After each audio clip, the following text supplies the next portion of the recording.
ये नहीं, window. State को रिप्रेजेंट करता है, डेटा को नहीं।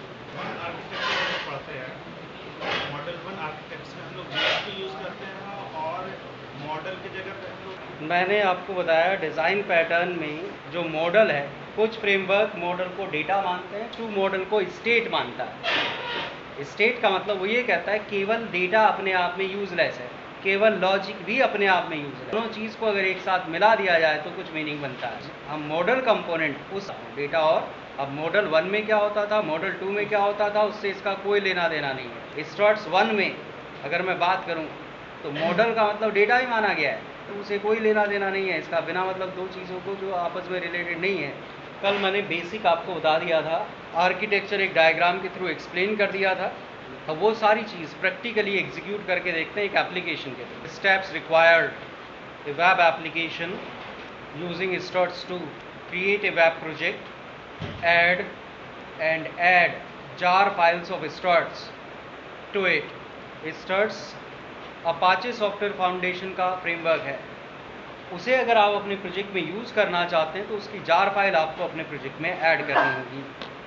यहाँ पर पहले ये स्टेप कंप्लीट कर लेते हैं। यहाँ पर हमने एक वेब प्रोजेक्ट बनाया, लेट्स से इसे नाम दिया स्टड्स ऐप। अब इस प्रोजेक्ट में हमें स्टड्स की जार फाइल ऐड करानी है। Build path, configure, build path. अब आपके पास जार फाइल होनी चाहिए। नीचे लैब से आपको ये S2 जार्स नाम का फोल्डर मिल जाएगा, क्लास के बाद जाके ले लेंगे। इसमें स्टड से रिलेटेड जितनी भी जार फाइल्स होंगी वो सब आपको मिलेंगी। इनिशियली हमें ये 5 जार फाइल की ज़रूरत होगी। Commons, logging, free marker, OGNL, struts two core, NXVAR। Jar file add कर ली, पहला स्टेप कंप्लीट हो गया। सेकेंड स्टेप लिखेंगे, in web.xml file add following filter entry to enable struts controller. आपके पास जब आप वेब एप्लीकेशन बनाएंगे तो उसमें web.xml नाम की फ़ाइल होगी। कल आपको बताया गया था जो कंट्रोलर है वो एक फ़िल्टर की फॉर्म में इम्प्लीमेंट करके आपको दिया गया है। सर्वलेट JSP अगर आपने पढ़ी है तो इतना आप जानते हैं कि अगर आप कोई फ़िल्टर यूज़ कर रहे हैं तो फ़िल्टर एंट्री करनी होगी आपको। यहाँ पर हमने एक फ़िल्टर एंट्री की, जो भी आपका मन करे वो नाम बता सकते हैं। लेट्स से हमने नाम रख दिया F1 फ़िल्टर क्लास। अब ये क्लास आपको नहीं बनानी है। कल मैंने आपको कहा था आपको एक्शन क्लास डिफाइन करनी है, JSP पेज बनाना है और कॉन्फ़िगरेशन फाइल में एंट्री करनी है। कंट्रोलर आपको फ्रेमवर्क से मिलेगा, रिजल्ट आपको फ्रेमवर्क से मिलेगा, इंटरसेप्टर आपको फ्रेमवर्क से मिलेंगे, वैल्यू स्टैक आपको फ्रेमवर्क से मिलेगा। अगर फ्रेमवर्क से मिलेगा तो कोई ना कोई क्लास होगी। यहाँ पर हमने ये एंट्री की org.apache.struts2.dispatcher.filter-dispatcher। अब ये क्लास कहाँ से आई पहले वो समझते हैं। हमने यहाँ पर अभी जार फाइल ऐड की थी, ये हमारी वो जार फाइल्स हैं जो हमने ऐड की हैं। इसमें struts2core नाम की एक जार फाइल होगी, इसमें org.apache.struts2.dispatcher नाम का पैकेज होगा। यहाँ पर हमने वही लिखा है org.apache.struts2.dispatcher। जब आप इस पैकेज को एक्सपेंड करेंगे तो यहाँ पर फिल्टर डिस्पैचर नाम की आपको क्लास मिलेगी। ये स्टड्स का कंट्रोलर है जो आपके लिए सिंगल एंट्री पॉइंट प्रोवाइड करेगा। अब फिल्टर एंट्री अगर करेंगे, फिल्टर मैपिंग करना होगा। ये हमने लिख दिया URL पैटर्न में। इसका मतलब कोई भी अगर रिक्वेस्ट आती है तो उसे कौन इंटरसेप्ट करेगा? Filter dispatcher. नोट करेंगे, हो गया। नेक्स्ट स्टेप लिखेंगे, define action classes for processing requests. Each action class must contain data members to hold request data, must contain data members to hold request data, comma, their getter and setter methods and a request processing method। कल आपको बताया गया था जो action classes होंगी वो POJO classes होंगी, mean simple code Java की क्लासेस होंगी जिनके अंदर data members, getter setter method और रिक्वेस्ट प्रोसेसिंग मेथड होगा। रिक्वेस्ट प्रोसेसिंग मेथड में कोई पैरामीटर नहीं होगा, उसकी रिटर्न टाइप स्ट्रिंग होगी। अगर आप कन्वेंशन को फॉलो करें तो उसका नाम एग्जीक्यूट रखेंगे, आप चाहें तो अपनी मर्जी से कोई भी दूसरा नाम दे सकते हैं। अगर कन्वेंशन को फॉलो करेंगे तो हमें XML फाइल में कुछ एक्स्ट्रा नहीं बताना पड़ेगा। अगर हम अपनी मर्जी से नाम रखते हैं तो कन्वेंशन कॉन्फ़िगरेशन फाइल में बताना पड़ेगा कि हमने क्या नाम रखा है। मैं यहाँ पर पहले 2 नंबर का सम करने का एक प्रोग्राम बनाता हूँ। वेब एप्लीकेशन के थ्रू 2 नंबर का सम करेंगे। उसके लिए एक एक्शन क्लास डिफाइन कर लेते हैं। यहाँ पर सबसे पहले हमने एक पैकेज बना लिया, लेट्स से उसे नाम दिया एक्शंस। अब इसमें यहाँ पर एक क्लास बनाई एडर एक्शन नाम से। ज़रूरी नहीं कि इसके साथ एक्शन लिखें। एक्शन मैंने इसलिए लिखा है ताकि हमें पता चल जाए कि ये एक एक्शन क्लास है। अगर 2 नंबर का हम सम करेंगे तो 2 नंबर हमें मिलेंगे जिन्हें हमें कहीं होल्ड करके रखना होगा। उनका रिजल्ट हम करेंगे तो हमारे पास कोई एक तीसरा वेरिएबल होना चाहिए जिसमें हम रिजल्ट स्टोर कर सकें। यहाँ पर हमने 3 डेटा मेंबर लिए। इनके लिए गेटर एंड सेटर मेथड बनाया। अगर आपने सेटर मेथड नहीं बनाया, इंटरसेप्टर इनमें वैल्यू सेट नहीं कर पाएगा। अगर गेटर मेथड नहीं बनाया तो कस्टम टैग इनकी वैल्यू आपके लिए JSP में फैच नहीं कर पाएंगे। ये आपको ध्यान रखना है। अब हमें एक रिक्वेस्ट प्रोसेसिंग मेथड डिफाइन करना है। हमने लिखा एक्शन को सिर्फ प्रोसेसिंग करनी है और कोई एक स्ट्रिंग रिटर्न कराना। इस स्ट्रिंग को हम कॉन्फ़िगरेशन के थ्रू किसी JSP से मैप करेंगे। इसका काम सिर्फ ये बताना है कि काम हुआ या नहीं हुआ। उसका रिजल्ट कौन डिस्प्ले करेगा वो ये डिसाइड नहीं करेगा। केवल इतना नोट कर लीजिए, डेटा मेंबर एग्जीक्यूट, आगे लिख लीजिएगा गेटर एंड सेटर मेथड, वो ऑटो जनरेट करा लेना। हो गया। नेक्स्ट स्टेप अब लिखेंगे define web pages to submit requests to the actions and to display the result of actions to the end user एक नोट लिखेंगे। in the web pages custom tags of struts tag library are used to generate input forms as well as to fetch data from value stack। Solid JSP में हम जो page बनाते थे JSP, उसमें हम सीधे HTML टैग का use करते थे। HTML फॉर्म बनाते थे, HTML की इनपुट टैग यूज़ करते थे, input type equal text, input type equal submit type equal button वगैरह। अगर हम स्ट्रट्स एप्लीकेशन बना रहे हैं तो स्ट्रट्स सारे इनपुट कंट्रोल के लिए हमें अपनी खुद की कस्टम टैग देता है, हमें वो यूज़ करना है। और उसका फ़ायदा आपको तब समझ में आएगा जब हम वैलिडेशन करेंगे। अभी आपको केवल लगेगा ये काम तो हम HTML से कर सकते थे। ये टैग आपके लिए सिर्फ HTML फॉर्म जनरेट नहीं करेंगे, ये टैग आपके लिए आगे वैलिडेशन में भी हेल्प करेंगे। पहले इंडेक्स नाम का एक JSP पेज बना लेते हैं। इस पेज में मुझे स्ट्रट्स की कस्टम टैग यूज़ करनी है। कस्टम टैग आपको पढ़ाया गया है। अगर हमें अपने किसी पेज में कस्टम टैग यूज़ करना हो तो क्या करना पड़ता है? पहले टैगलिब डायरेक्टिव यूज़ करके URI बतानी पड़ती है, प्रीफिक्स बताना पड़ता है। कन्वेंशनली जो स्ट्रट्स की कस्टम टैग हैं उनके लिए प्रीफिक्स S यूज़ किया जाता है। अब ये जो टैग लाइब्रेरी है हमने डिफ़ाइन की है कि फ्रेमवर्क ने पहले से डिफ़ाइन की होगी, यानी कि उसकी URI भी फ्रेमवर्क ने डिफ़ाइन की होगी। अब उसकी URI के लिए जो हमारे पास जार फाइल्स हैं, एक बार दोबारा से जार फाइल्स में चलते हैं। स्ट्रट्स टू कोर वाली जो जार फाइल है इसे एक्सपेंड करेंगे। यहाँ पर मेटा INF फोल्डर होगा। इस मेटा INF के अंदर struts-tags नाम की TLD फाइल होगी। इस TLD फाइल में URI लिखी होगी, ये URI आप यूज़ करेंगे। अब आप यहाँ पर मुझे एक फॉर्म बनाना है जिसका यूज़ करके मैं 2 नंबर रिसीव कर सकूँ। फॉर्म टैग यूज़ करेंगे, इसमें एक्शन बताएंगे। यहाँ पर कोई भी लॉजिकल नाम अभी आप यूज़ कर सकते हैं। कॉन्फ़िगरेशन फाइल के थ्रू इस लॉजिकल नाम को हम इस क्लास से फिर एसोसिएट कराएंगे। यहाँ पर नाम इम्पॉर्टेंट है। कल आपको बताया गया था पर रिक्वेस्ट एक एक्शन ऑब्जेक्ट बनेगा और उसे कहाँ पुश कर दिया जाएगा? वैल्यू स्टैक में। अगर ये एक्शन वैल्यू स्टैक में पुश कर दिया गया, इसका मतलब num1 और num2 किसकी प्रॉपर्टी बन जाएंगी? वैल्यू स्टैक की। हम इस JSP में OGNL एक्सप्रेशन लिखना है। हमें ये बताना है इस टेक्स्ट फील्ड की वैल्यू स्टैक की किस प्रॉपर्टी में रखी जाए। क्या नाम देना चाहिए?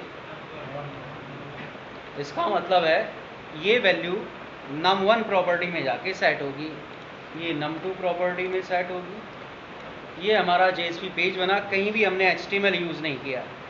ये सब स्ट्रट्स की कस्टम टैग है। इससे फॉर्म जनरेट होगा, इससे टेक्स्ट फील्ड जनरेट होंगे, इससे सबमिट बटन जनरेट होगा। नोट कर सकते हैं। हो गया। ये पेज हमारा बन गया रिक्वेस्ट सबमिट करने के लिए। अब हमें एक पेज बनाना है जिसके थ्रू इस एक्शन का जो रिजल्ट है वो हम एंड यूज़र को डिस्प्ले करा सकें।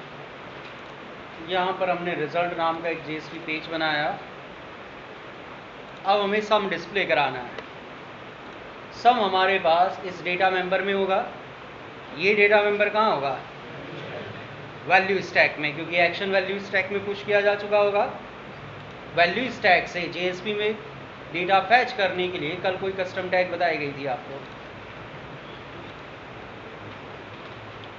ओरिजिनल एक्सप्रेशन बताएंगे। किस प्रॉपर्टी की वैल्यू फैच करना चाहते हैं? यहाँ से वैल्यू स्टैक से रिजल्ट आ जाएगा। अब हम चाहते हैं कि यूजर दोबारा से सम करा सके। सम डिस्प्ले कराएंगे, दोबारा से index.jsp के कंटेंट इंक्लूड करा देंगे ताकि दोबारा फिर वही फॉर्म आ जाए। हो गया। हमें अपनी तरफ से 3 चीज़ें बनानी थी, एक्शन क्लास, JSP पेजेस और कॉन्फ़िगरेशन फाइल। कितनी चीज़ बना चुके हैं? एक्शन क्लास हमने डिफाइन कर ली, JSP पेज हमने बना दिया। अब हमें कॉन्फ़िगरेशन फाइल डिफाइन करनी है। लिखेंगे next step, create XML file name struts.xml under src folder, within bracket लिखेंगे contents of src folder or move web-inf /classes folder in deployment assembly. वास्तव में जो ये struts.xml नाम की फाइल है ये क्लासेस फोल्डर के अंदर रखनी है आपको। अब हम आईडी के थ्रू वेब एप्लीकेशन बना रहे हैं, तो यहाँ पर कहीं भी आपको क्लासेस नाम का फोल्डर नहीं दिखेगा। जो भी आप SRC में रखते जाते हैं वो आईडी क्लासेस नाम के फोल्डर में रख देगा web-inf के अंदर।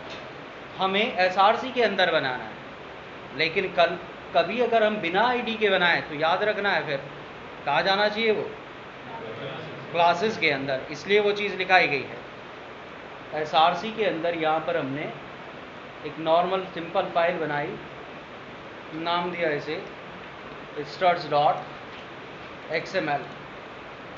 अब इस XML फाइल में हम अपनी मर्जी से कुछ भी नहीं लिख सकते हैं। यहाँ कुछ फिक्स रूल हैं कि कौन कौन से एलिमेंट आएंगे, किस किस ऑर्डर में आएंगे। उसके लिए इसकी कोई DTD होगी जो इसके साथ हमें जोड़नी होगी। हो गया। नेक्स्ट स्टेप लिखेंगे अब, add the following DTD to struts.xml file। add the following DTD to struts.xml file। अब DTD कहाँ से लाएंगे वो देखते हैं।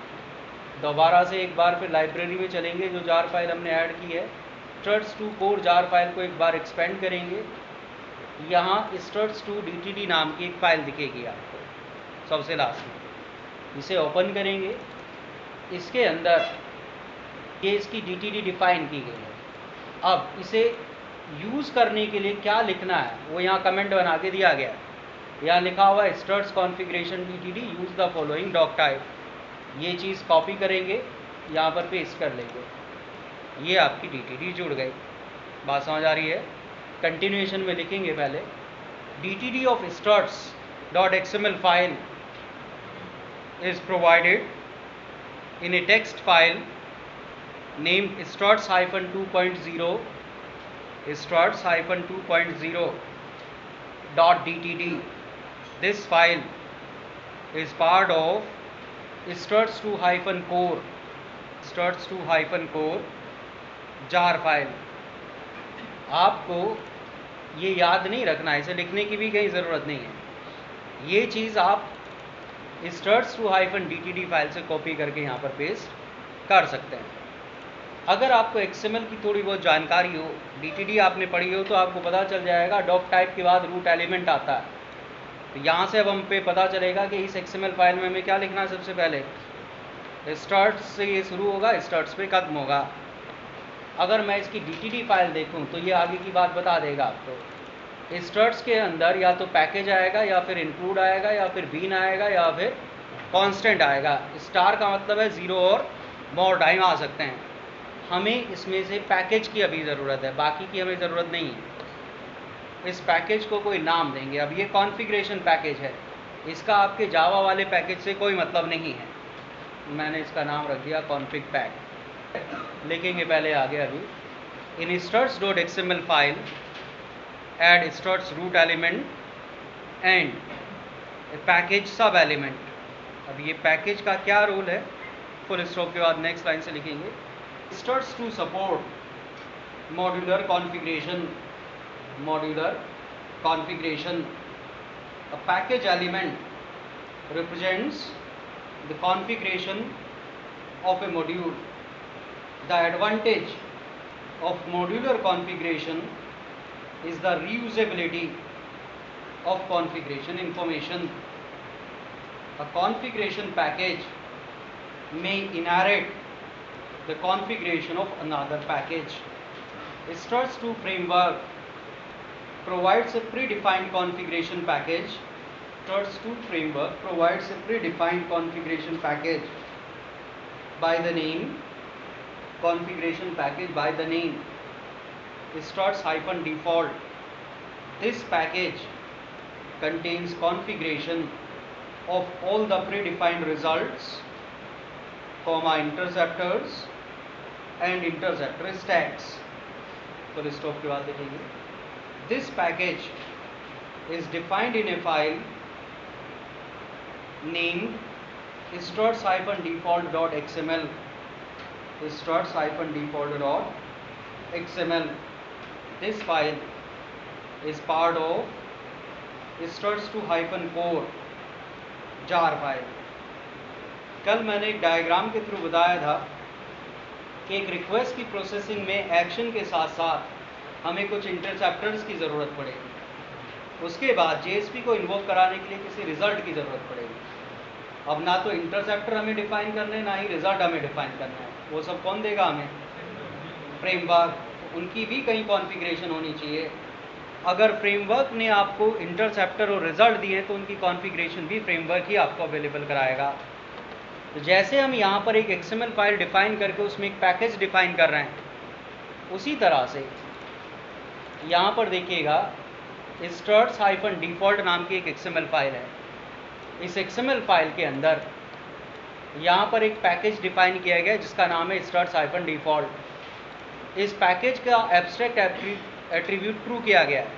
इसका मतलब है अकेले डायरेक्ट ये पैकेज कहीं यूज़ नहीं होगा। इसके अंदर जो कॉन्फ़िगरेशन है वो दूसरे पैकेज में इनहेरिट की जाएगी।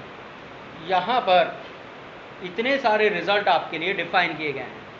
कल आपको बताया गया था कि struts डिफरेंट प्रेजेंटेशन टेक्नोलॉजीज़ को सपोर्ट करता है। अब इनमें से किसी एक रिज़ल्ट की हमें ज़रूरत पड़ने वाली है। अभी हम ये नहीं जानते कि किसकी ज़रूरत पड़ने वाली है। उसके बाद यहाँ पर देखिए इतने सारे इंटरसेप्टर हमारे लिए डिफ़ाइन किए गए हैं।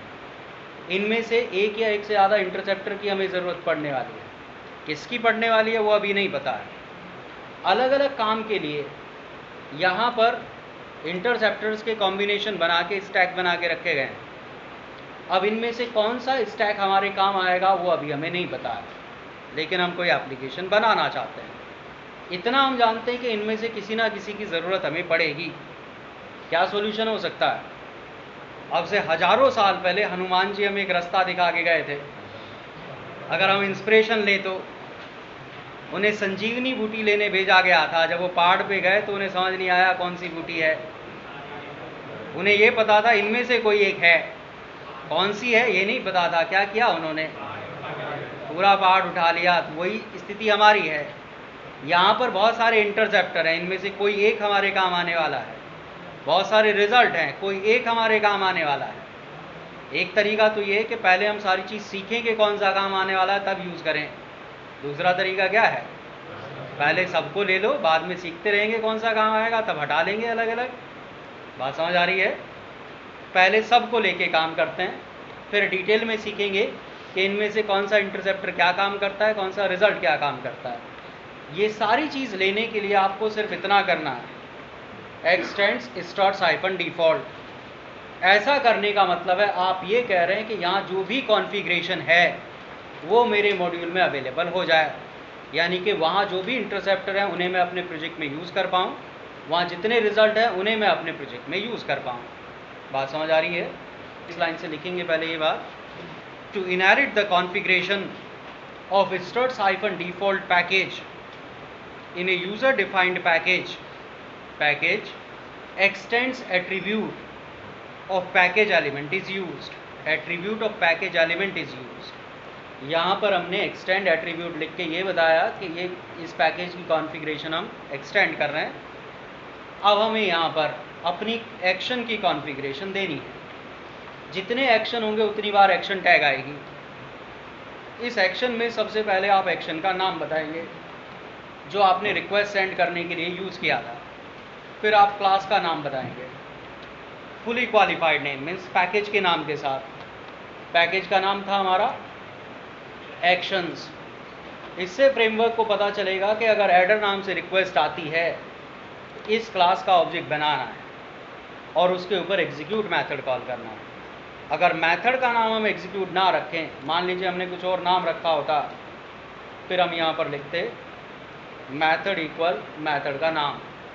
अब हमने मेथड का नाम एग्जीक्यूट रखा हुआ है, इसलिए हमें यहाँ पर मेथड बताने की ज़रूरत नहीं पड़ेगी। बात समझ आती है?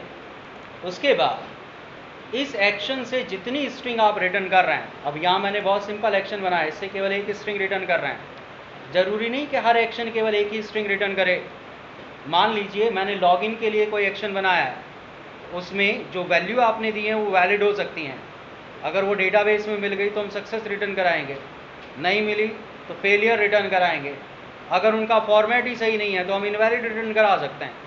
तो एक से ज़्यादा वैल्यू रिटर्न कराई जा सकती है, फिर एक से ज़्यादा JSP कौन से मैप किया जा सकता है। जितनी वैल्यू यहाँ से रिटर्न हो रही हैं उतनी यहाँ पर रिजल्ट एंट्री करेंगे, ये बताएंगे क्या स्ट्रिंग आएगी, उससे कौन सा JSP इन्वोक कराना है। ये बहुत सिंपल मैपिंग हो गई हमारे एक एक्शन के लिए। हो गया? अब यहाँ पर ये छोटी सी एप्लीकेशन हमारी कंप्लीट हो गई। इसमें हमने अपनी तरफ से एक्शन डिफाइन किया, JSP पेज डिफाइन किए, कॉन्फ़िगरेशन फाइल डिफाइन की। कॉन्फ़िगरेशन फाइल में हमने केवल अपने एक्शन की कॉन्फ़िगरेशन दी, रिजल्ट की कॉन्फ़िगरेशन हमने इनहेरिट की, इंटरसेप्टर्स की कॉन्फ़िगरेशन हमने इनहेरिट की। अभी हमें ये नहीं पता चल रहा है कि कौन सा रिजल्ट यूज़ हो रहा है, हमें ये भी पता नहीं चल रहा है कि कौन सा इंटरसेप्टर यूज़ हो रहा है। हो गया? अब इसे टेस्ट करके देखते हैं एप्लीकेशन को। सबसे पहले जो हमने अभी जार फाइल ऐड की थी उन्हें हमें डिप्लॉयमेंट असेंबली का पार्ट बनाना है, ताकि वो web-inf lib फोल्डर के अंदर चले जाएं। अभी आप देखें तो web-inf क्लासेस है, यानी कि जो हमारी सोर्स फाइल थी वो क्लासेस के अंदर चली गई, कॉन्फ़िगरेशन फाइल क्लासेस के अंदर चली गई। यहाँ lib नाम का कोई फोल्डर नहीं है, वो जार फाइल ID के पास आई है। अभी आप प्रोजेक्ट पे राइट क्लिक करेंगे, प्रॉपर्टीज़ का ऑप्शन होगा, वहाँ पर डिप्लॉयमेंट असेंबली सेलेक्ट करेंगे, ऐड पे क्लिक करेंगे, यहाँ पर सेलेक्ट करेंगे जावा बिल्ड पाथ एंट्रीज। जो भी जार फाइल आपने ऐड की थी वो आ जाएंगी, सबको सेलेक्ट कर लीजिए, कंट्रोल A से फिनिश कीजिए। अब देखिएगा जो सर्वर पे डिप्लॉय होगा वो ये होगा, क्लासेस के अंदर की चीज़ें और web-inf lib के अंदर ये सारी जार फाइल्स। अगर आप ये नहीं करेंगे सर्वर को इन्हें कुछ नहीं पता चलेगा ये क्या चीज़ है। अब हमारा ये पैकेज कंप्लीट हो गया है। बात समझ आ रही है? अब हमने इसे किया run as run on server. Tomcat server हमने पहले से कॉन्फ़िगर किया हुआ था। इतनी सारी जो एप्लीकेशन है ये हटा देते हैं यहाँ से, केवल ये एप्लीकेशन हमने छोड़ी यहाँ पर। ये हमारा होम पेज यहाँ पर आ गया। अब जो हमारा JSP पेज है उसमें गड़बड़ है, हमने जो टेक्स्ट फील्ड बनाए हैं उनके साथ लेबल नहीं लगाया, कुछ यूज़र को नहीं पता चलेगा इसमें क्या एंटर करना है। एक बार वो सही कर देते हैं। यहाँ पर हमने लेबल एट्रीब्यूट और जोड़ दिया, ये आ गया फर्स्ट नंबर, सेकंड नंबर। अब अगर आप देखिए अंतर आपको दिखाई देगा। अगर आप नॉर्मल HTML से फॉर्म बनाते और स्टड्स की कस्टम टैग से आपने फॉर्म बनाया है, कुछ अंतर है। यहाँ पर चीज़ें अलाइन हैं। अगर आप देखें इतना HTML जनरेट हुआ है आपके लिए, प्रॉपर एक टेबल टैग के अंदर चीज़ें रखी गई हैं। अब हमने यहाँ पर कुछ वैल्यू दी, सम इज़ 143, दोबारा से फॉर्म आ गया। अब आप दोबारा से सम कर सकते हैं। बात समझ आ रही है? अब ये आपकी वैल्यू रिटेन कर रहा है। अगर आप चाहते हैं वैल्यू रिटेन ना करे तो आप उसमें वैल्यू इक्वल एम्प्टी करके छोड़ सकते हैं। इतनी बात सबको समझ में आ गई? अब हमें यहाँ पर समझना है कौन सा इंटरसेप्टर यूज़ हो रहा था, कौन सा रिजल्ट यूज़ हो रहा था, एक्शन की क्या कॉन्फ़िगरेशन होगी, वो वास्तव में थोड़ा सा समझते हैं डिटेल में। ये सब बंद करते हैं, struts-default पैकेज की बात करते हैं। लिखेंगे पहले result is a mandatory part या result is a mandatory component of struts2 application, that is, without the configuration of a result, a struts2 application cannot be deployed on the server. Interceptors are optional component of the application. That is, without interceptors, application can be deployed and executed. यहाँ पर जब हम ये लिख रहे हैं struts-default, इससे हमें किस किस चीज़ की कॉन्फ़िगरेशन मिल रही है? रिजल्ट और इंटरसेप्टर, दो चीज़ों की कॉन्फ़िगरेशन हमें मिल रही है। अगर मैं यहाँ से ये एक्सटेंड्स struts-default हटा देता हूँ, इसका मतलब वो दोनों कॉन्फ़िगरेशन अब मेरे प्रोजेक्ट का हिस्सा नहीं रहेंगी। इंटरसेप्टर जो है वो ऑप्शनल होते हैं, उनके बिना हम एप्लीकेशन बना सकते हैं। अगर मेरे पास कोई हेल्पर नहीं होगा तो केवल वो काम जो हेल्पर कर रहा था वो नहीं होगा, बाकी सारा काम होता रहेगा, एप्लीकेशन चलेगी। लेकिन अगर मेरे पास रिजल्ट ही नहीं है तो एप्लीकेशन डिप्लॉय भी नहीं होगी, क्योंकि रिजल्ट का ऑब्जेक्ट डिप्लॉयमेंट टाइम पे बनता है। अब मेरे पास ना तो इंटरसेप्टर की कॉन्फ़िगरेशन है ना रिजल्ट की कॉन्फ़िगरेशन है। अब अगर मैं इसे डिप्लॉय करूं तो क्या होना चाहिए? एरर आना चाहिए। देखते हैं, दोबारा से डिप्लॉय करते हैं। हम इसे इसमें डिप्लॉय नहीं किया, ये सर्वर काम ही नहीं कर रहा सही से। काम कर, एक बार इसे पूरे को बंद करते हैं। पिछली बार वो अपनी कैशे से चीज़ें उठा रहा था। रिजल्ट के बिना आपकी एप्लीकेशन डिप्लॉय नहीं होगी। यहाँ कंसोल पे चलते हैं, इस तरह से एरर आएगा आपके पास, no result type specified for result name success. ठीक है, अब आपको यहाँ पर रिजल्ट स्पेसिफाई करना पड़ेगा। रिजल्ट स्पेसिफाई करने के लिए वापस यहाँ पर चलते हैं। यहाँ पर अगर आप देखें तो यहाँ पर इतने सारे रिजल्ट डिफाइंड है, इनमें से कोई एक रिजल्ट डिफ़ॉल्ट है। डिफ़ॉल्ट का मतलब जिसकी कॉन्फ़िगरेशन स्पेसिफाई किए बिना भी वो यूज़ किया जा सकता है। ये रिज़ल्ट डिफ़ॉल्ट है। देखिएगा यहाँ पर थोड़ा सा आगे चलते हैं, इसके साथ लिखा गया है डिफ़ॉल्ट इक्वल ट्रू। अब अगर हमें पता चल गया कि ये रिज़ल्ट JSP को डिस्प्ले कराता है, हम इसकी कॉन्फ़िगरेशन अपने पैकेज में ऐड कर सकते हैं। अब हमारी कॉन्फ़िगरेशन में रिज़ल्ट है और वो डिफ़ॉल्ट भी बनाया गया है। अब इन दोनों चीज़ बिल्कुल अलग अलग है, अभी थोड़ी देर बाद आपको पता चलेगा। दोबारा से अब इसे एग्जीक्यूट कराते हैं। अब हमारे पास रिज़ल्ट है लेकिन इंटरसेप्टर नहीं है। यहाँ से जो भी वैल्यू हम देंगे उसे वैल्यू स्टैक में रखने की जिम्मेदारी किसी इंटरसेप्टर की होगी, लेकिन वो पिक्चर से गायब है। तो ये वैल्यू हमारे एक्शन तक नहीं पहुँचेंगी। एक्शन में जो डेटा मेंबर है उनमें डिफ़ॉल्ट वैल्यू आएंगी। इससे क्या पता चलता है? कोई इंटरसेप्टर था जो बीच का काम कर रहा था, हमने इंटरसेप्टर की कॉन्फ़िगरेशन नहीं दी, उसकी वजह से हमारी एप्लीकेशन तो एग्जीक्यूट हुई लेकिन वो काम नहीं हुआ। जो आपको लाइन दिखाई गई थी वो प्रूव हो गई यहाँ से। रिजल्ट के बिना आप एप्लीकेशन डिप्लॉय भी नहीं कर सकते, लेकिन इंटरसेप्टर के बिना एग्जीक्यूट कर सकते हैं। अब रिजल्ट की अभी प्रॉपर कॉन्फ़िगरेशन देखते हैं। यहाँ पर एक्शन की जो हम रिजल्ट एंट्री करते हैं, इसका प्रॉपर सिंटैक्स ये नहीं है। प्रॉपर सिंटैक्स है, अब अगर मैं यहाँ से ये डिफ़ॉल्ट हटा दूँ तो देखिएगा क्या होता है। पहले डिफ़ॉल्ट वाली बात समझते हैं। अब बताइए, क्या ये एप्लीकेशन डिप्लॉय होगी? यस या नो? रिजल्ट की कॉन्फ़िगरेशन है हमारे पास? आंसर है नहीं होगी। कारण समझते हैं। यहाँ पर दो चीज़ें हैं जो आपको ध्यान में रखनी है। एक है पैकेज, दूसरा है एक्शन। एक पैकेज में कितने भी एक्शन हमारे पास हो सकते हैं। जब हमने यहाँ पर रिजल्ट एंट्री की है, इसका मतलब इस रिजल्ट की कॉन्फ़िगरेशन हमारे पैकेज को अवेलेबल है। एक्शन के साथ हमने बताया कि हम कौन सा रिजल्ट यूज करने वाले हैं। क्या कोई डिफ़ॉल्ट रिजल्ट है जो बिना बताए इस एक्शन के साथ यूज हो जाएगा? पहले क्यों चल रहा था वो समझिएगा। पिछली बार ये पैकेज के साथ ये रिजल्ट की कॉन्फ़िगरेशन अवेलेबल थी, साथ में वो डिफ़ॉल्ट था। मीन्स अगर हम रिजल्ट के साथ ना बताएं, एक्शन के साथ ना बताएं कि हम कौन सा रिजल्ट यूज करने वाले हैं, तो डिफ़ॉल्ट रिजल्ट यूज हो जा रहा था। आप देखिएगा दोबारा से, इसे सेव कराया, बंद करके करना पड़ेगा। No result type specified for result name success.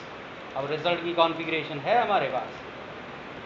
अगर हमारे पास रिजल्ट की कॉन्फ़िगरेशन है और वो डिफ़ॉल्ट नहीं है, तो हम यहाँ पर इस तरह से उसे यूज़ कर सकते हैं।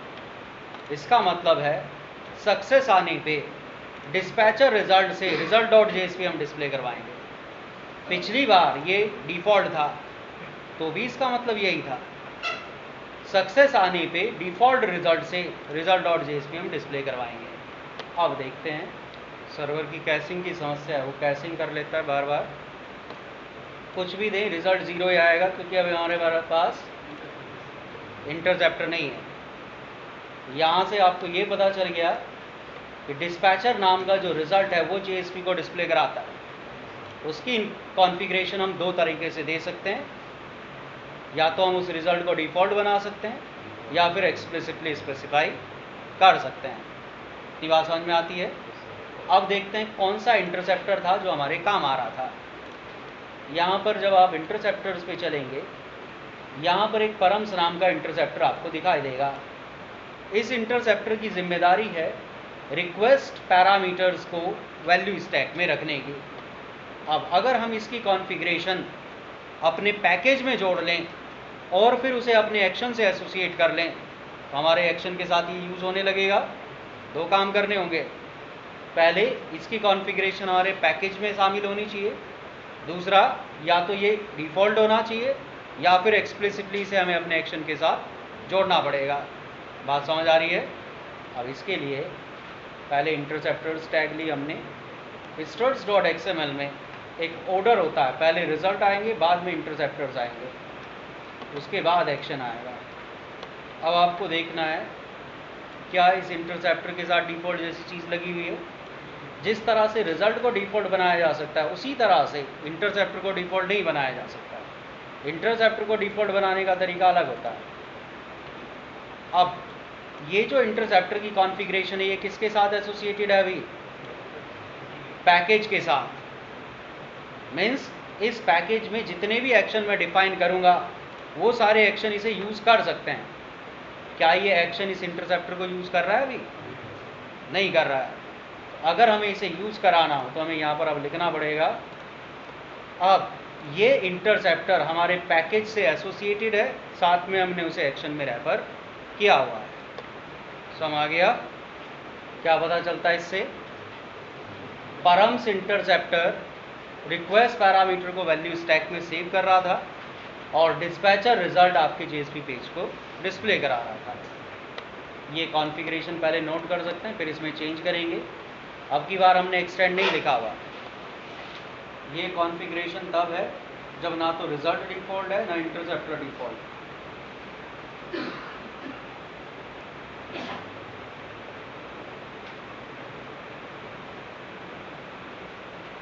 हो गया? अब आप देखिए, ये जो अप्रोच है ये वहाँ यूज़ की जा सकती है जब हर एक्शन में अलग रिजल्ट और अलग इंटरसेप्टर यूज़ हो। कुछ इंटरसेप्टर ऐसे होंगे जो हर एक एक्शन में रिक्वायर्ड होंगे, उनकी अगर हर एक्शन के साथ इस तरह से एंट्री करेंगे तो बहुत कॉन्फ़िगरेशन बढ़ जाएगी। उस प्रॉब्लम को सॉल्व करने के लिए हमें कॉन्सेप्ट दिया गया है इंटरसेप्टर स्टैक और डिफ़ॉल्ट इंटरसेप्टर स्टैक का। अगर हमें लगता है कि 4 या 10 इंटरसेप्टर ऐसे जो हर बार हमें यूज़ करने हैं, हम पहले उनका ऑर्डर आइडेंटिफाई करेंगे कि वो किस ऑर्डर में यूज़ होने चाहिए, उस ऑर्डर में एक स्टैक बना लेंगे। अगर आप देखें यहाँ पर इंटरसेप्टर स्टैक बनाए गए हैं। ये एक स्टैक है, इसमें 2 इंटरसेप्टर रखे गए हैं। ये एक दूसरा स्टैक है, इसमें 2 इंटरसेप्टर। ऐसे इसमें देखिएगा बहुत सारे इंटरसेप्टर रखे गए, फिर इसमें बहुत सारे इंटरसेप्टर रखे गए, इनमें से किसी एक को डिफ़ॉल्ट बनाया गया।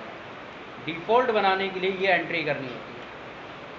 अब हम जो परम्स इंटरसेप्टर है उसे अपनी एप्लीकेशन में डिफ़ॉल्ट बना देते हैं। ऐसा करने से अब हमें यहाँ पर ये नहीं लिखना पड़ेगा, और सिर्फ यहाँ नहीं, अब इसके आगे अगर हम और 4 एक्शन जोड़ते हैं तो उनमें भी नहीं लिखना पड़ेगा इंटरसेप्टर, अपने आप ये इंटरसेप्टर यूज़ हो जाएगा। सेम वे में हम इस रिज़ल्ट को अगर डिफ़ॉल्ट बना दें, रिज़ल्ट को डिफ़ॉल्ट बनाने के लिए उसके साथ सिंपल डिफ़ॉल्ट ट्रू लिखना पड़ेगा। अब हमें यहाँ टाइप इक्वल डिस्पैचर भी नहीं लिखना पड़ेगा। अब हम दोनों चीज़ डिफ़ॉल्ट यूज़ कर रहे हैं। अब आपको समझ आएगा पहली बार में हमारी एप्लीकेशन क्यों एग्जीक्यूट हुई थी बिना इतनी कहानी के। यहाँ पर डिफ़ॉल्ट स्टैक है जो बिना बताए चलेगा, यानी कि जब हमने पहली बार एप्लीकेशन एग्जीक्यूट की तो इतने सारे इंटरसेप्टर चले थे। अब इनमें से हमें केवल अभी परम्स की ज़रूरत थी, तो भी वो चले बेकार में। हमारा रिज़ल्ट डिफ़ॉल्ट रिज़ल्ट यानी कि डिस्पैचर ने डिस्प्ले कराया था। अब हमें पता चल गया कि ये रिज़ल्ट और ये इंटरसेप्टर काम का है, हमने उठा के केवल उन्हें ही अलग रख लिया, उन्हें डिफ़ॉल्ट बना दिया। जो क्लासेस के नाम है वो एक लाइन में होने चाहिए। बात समझ आ गई? 3 अप्रोच मैंने आपको बता दी।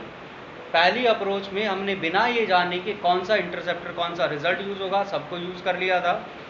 दूसरी बार हमने स्पेसिफिकली अलग अलग चीज़ों को यूज़ किया एक्शन के साथ। इस बार उन चीज़ों को हमने डिफ़ॉल्ट बना दिया, एक्शन के साथ एंट्री नहीं करनी पड़ी। ये लिख सकते हैं, ये लिख सकते हैं और फिर ये लिखेंगे, ये चेंज आया। तीनों अप्रोच आपको पता चल गई, जिस जो आपको कन्वीनियंट लगे वो यूज़ कर सकते हैं। कहीं ना कहीं तीनों यूज़ होंगी।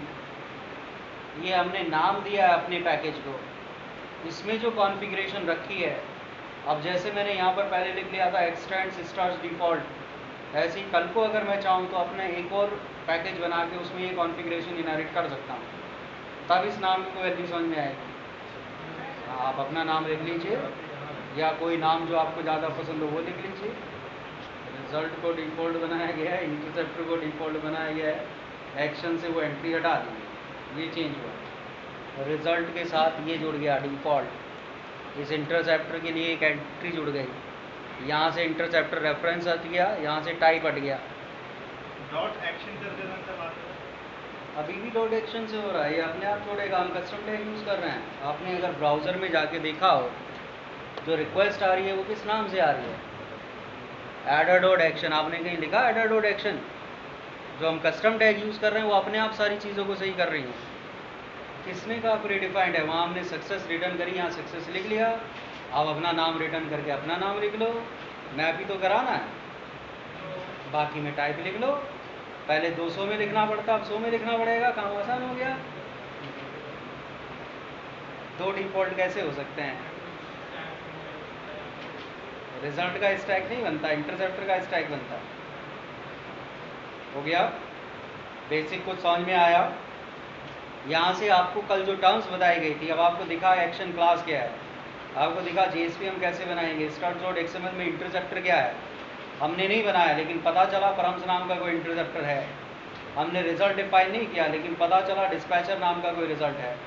अब जैसे ये रिजल्ट है ऐसे और भी बहुत सारे रिजल्ट हैं, बहुत सारे इंटरसेप्टर हैं। अब हमारा यहाँ से मेन काम शुरू होगा, हमें आर्किटेक्चर समझना होगा। आर्किटेक्चर हमें तब समझ में आएगा जब सारे कंपोनेंट का वर्किंग हमें पता चले। एक्शन हमने डिफाइन कर लिया, एक्शन की वर्किंग हमें पता चल गई। जेएसपी हमने डिफाइन कर लिया, जेएसपी की वर्किंग हमें पता चल गई। बीच में 2 चीज़ें अपने आप हो रही हैं, इंटरसेप्टर प्री डिफाइंड है, रिजल्ट प्री डिफाइंड है। अगर हम पूरी कहानी समझना चाहते हैं तो हमें क्या करना होगा, हमें खुद के इंटरसेप्टर बनाने पड़ेंगे, खुद के रिजल्ट बनाने पड़ेंगे। अब आपके लिए काम ये है कम से कम इस तरह की एक एप्लीकेशन बना के एग्जीक्यूट करके आप देखें। उसके बाद नेक्स्ट क्लास में हम यहाँ से आगे बढ़ेंगे। पहले मैं अपना खुद का एक इंटरसेप्टर बनाऊंगा, परम्स को रिप्लेस करके अपना इंटरसेप्टर यूज़ करेंगे, फिर अपना खुद का रिजल्ट बनाएंगे, फिर इस रिजल्ट की जगह उसे रिप्लेस करेंगे। जब हम ये दोनों काम कर लेंगे, उस बीच में कुछ और भी हमें पढ़ना पड़ेगा एक्स्ट्रा, तो आर्किटेक्चर हमारा कंप्लीट हो जाएगा। उसके बाद स्टार्ट्स बहुत ही आसान हो जाएगा, क्योंकि आपको सब कुछ पता होगा कि उसमें क्या हो रहा है, कैसे हो रहा है। अगर आपने ये नहीं किया, अभी हमारे पास समय है, जानबूझ के पहले छोड़ा जा रहा है ताकि आप ये कर सकें। अब मैं ये काम हज़ारों बार कर चुका हूँ, इसलिए मैंने एक बार में वो चला दिया। आपके पहली बार में नहीं होगा। कोई जार फाइल ऐड नहीं करेगा, कोई कहीं एंट्री गलत करेगा, कोई कुछ करेगा। अब जार फाइल भी अगर आप इधर उधर से लेंगे तो गड़बड़ होगी। नीचे लैब से SQ जार फाइल में, उसमें आगे तक जितनी भी जार फाइल की हमें ज़रूरत पड़ेगी वो सब हैं, सब कंपैटिबल हैं आपस में। ठीक है, एक का वर्जन अलग है, दूसरे का वर्जन अलग है, वो कंपैटिबल जार फाइल से नीचे लैब से SQ जार्स नाम का फोल्डर ले लें। एंड देन कोशिश करें कि पहले लैब में बैठ के ये बनाए, लैब में कोई बताने वाला है। अगर आप कुछ गड़बड़ करते हैं तो वहाँ कोई हेल्प करेगा, घर पे बैठ के करेंगे तो कोई हेल्प नहीं करेगा। ठीक है, नेक्स्ट क्लास में आने से पहले कम से कम एक एप्लीकेशन बना के देखें, उसमें तीनों तरीके से कॉन्फ़िगरेशन करके देखें। पहले स्टार्ट डिफ़ॉल्ट पैकेज को एक्सटेंड करके, दूसरा अपनी तरफ से एक्सप्लिसिट कॉन्फ़िगरेशन देके, तीसरा एक्सप्लिसिट कॉन्फ़िगरेशन देके लेकिन उन्हें डिफ़ॉल्ट बना के।